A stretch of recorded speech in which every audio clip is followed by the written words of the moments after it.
Hey everyone, I'm working to hit 1,000 subscribers and I need your help to get there. If you enjoy this content, please hit that subscribe button right now. Denver Broncos fans, wipe that smile off your face for a second so I can explain why you're allowed to smile even bigger. Because while our team has been quietly building the most drama-free roster in the entire NFL, the New England Patriots are out here setting their own franchise on fire. And no, I'm not talking about the Mike Vrabel situation. Although we are absolutely going to get into that too. I'm talking about a full-blown organizational implosion that is happening in real time.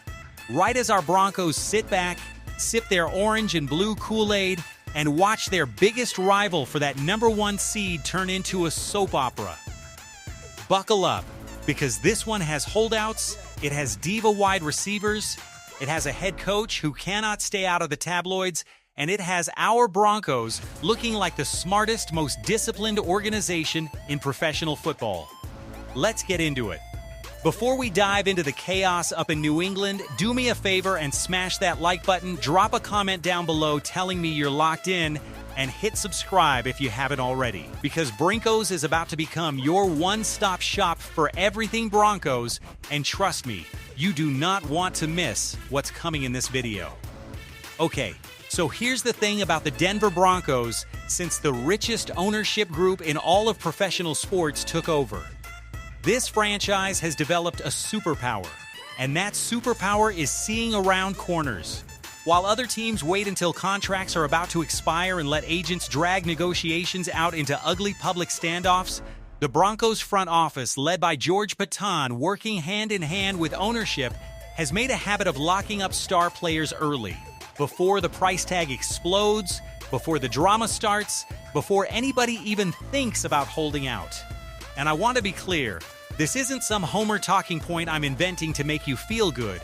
This is just objectively how the front office has operated for 4 straight off seasons now. Look at Courtland Sutton. The man is getting paid $92 million over 4 years, which sounds like an enormous number until you realize his own peers around the league just voted him somewhere in the 60s on the list of the best players in football. That's a massive vote of confidence from the men who line up against him every single Sunday. And here's the part that should make every Broncos fan proud. Sutton didn't hold out. He didn't demand a trade. He didn't send his agent to leak stories to the media. He trusted the organization, and the organization trusted him back, and everybody won. Now flip over to Zach Allen. Same story. Quinn Miners just got paid like the elite interior lineman he is, and again, zero drama, zero holdout. Just a handshake and a smile. And then there's Patrick Surtain II, arguably the best cornerback in the entire NFL, who signed a deal that looked so team-friendly at the time that within a year he was already sitting outside the top 5 highest-paid corners in football. Most players in that position would be furious. Surtain didn't pout. He didn't demand a renegotiation through back channels. The Broncos, being the classy organization they are, went ahead and tacked on a little extra money this season anyway, because that's just how this front office operates. That is trust. That is culture. That is 4 years in a row without a single ugly holdout, without a single public trade demand, without a single bit of drama clouding a training camp. Now let's talk about what happens when a franchise does the exact opposite of all of that. Because up in New England, it is an absolute disaster zone right now, and it could not be a more perfect contrast to what we've built in Denver. Start with Christian Gonzalez, the young cornerback the Patriots are counting on to be a foundational piece of their defense. This is a player who has already skipped organized team activities and mandatory minicamp sessions, and Boston media has been sounding the alarm about it for weeks now. This isn't some fringe blogger overreacting either. Multiple respected voices in the Boston sports media landscape have called this a legitimately concerning situation for a Patriots team that is trying to build stability. And look, here's the part that really gets me. Christian Gonzalez, as talented as he is not on Patrick Surtain's level. Not even close. We saw this ourselves on tape. In a preseason matchup, our backup quarterback, Jarrett Stidham, who had only been practicing with the team for about 6 days, and our third-string wide receiver, Marvin Mims, absolutely torched Gonzalez in coverage, leaving him wide open like he wasn't even on the field. A few plays later, Gonzalez got tangled up in a zone coverage assignment and left Courtland Sutton so open it looked like a walk-through drill.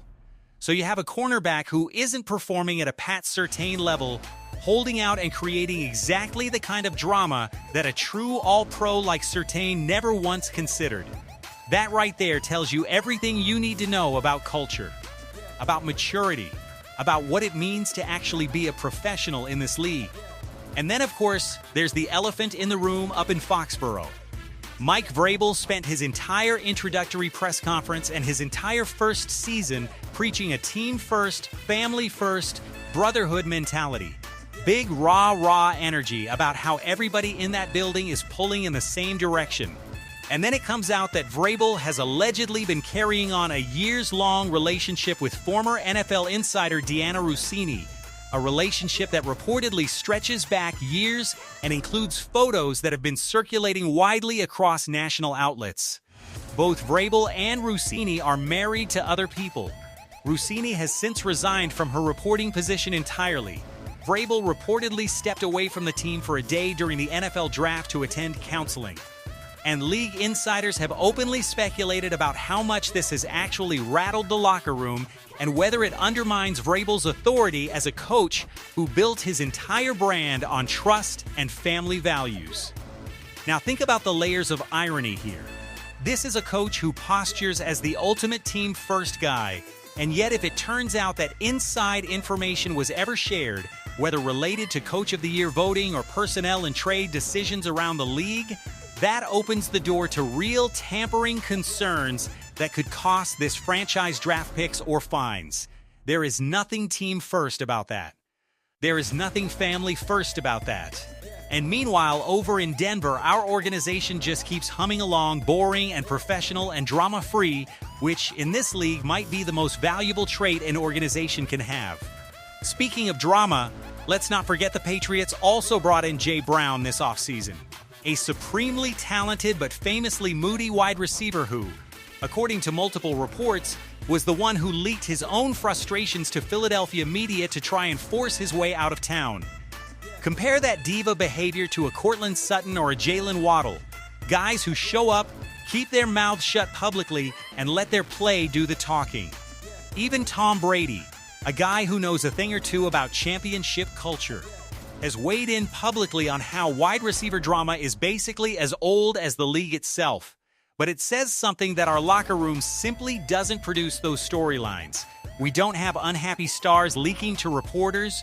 We don't have coaches embroiled in personal scandals, dominating the back pages. We have a team that just quietly keeps winning football games and signing extensions. Now let's talk about why all of this matters beyond just the tabloid drama. Because there is a real, cold, hard football consequence to waiting too long to pay your players, and nobody illustrates that better right now than the Kansas City Chiefs.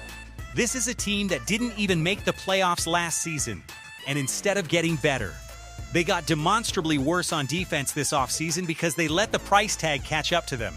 They lost Trent McDuffie. They lost Jalen Watson. They lost a starting safety. They lost linebacker Leo Chenal. That is a mountain of talent walking out the door, and it happened because Kansas City didn't lock these guys up early the way our front office has made a habit of doing. Had the Chiefs given McDuffie a hometown discount extension 3 years ago the way Denver did with Surtain, they never would have found themselves scrambling to trade up in the first round just to find a replacement corner who, by every account, isn't as good as the guy they lost. And that first-round pick could have gone toward a difference-making receiver for Patrick Mahomes instead of a patch job on defense. That's the tax you pay for hesitation in this league. Yesterday's price is never today's price, and today's price is never tomorrow's price. The longer you wait, the more it costs, and sometimes it costs you the player entirely. This is exactly the point Sean Payton was making just a few weeks ago in a press conference. when he said that only a handful of organizations in the entire NFL have the level of ownership competence required to actually sustain a championship window, and he specifically pointed to Denver as one of those organizations. He talked about how the formula for winning shifts over time. And just because a franchise has won championships in the past doesn't mean their current decision-making is built to win in the present.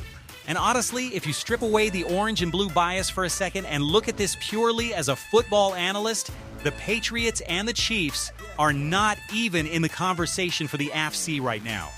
I'd put the Chargers ahead of both of those franchises at this point, and none of those AFC teams can hold a candle to what the Los Angeles Rams have built on the other side of the league.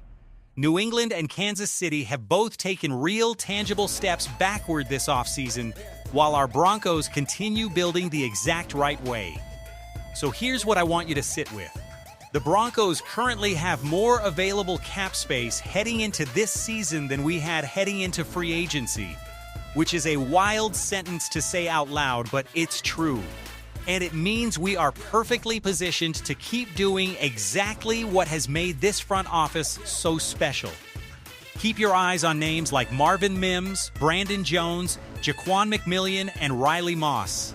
Because if history is any indication, at least a couple of those guys are getting new deals before we ever have to sweat a holdout or a public trade demand. We've done this dance before, multiple off seasons in a row, and there's no reason to think it stops now. Denver has built a machine that identifies value, locks it up early, and avoids the very drama that is currently swallowing two of the league's most storied franchises whole. So drop a comment down below and let me know which of those four names, Mims, Jones, McMillian, or Moss, you would be the most fired up to see get a new deal in Denver.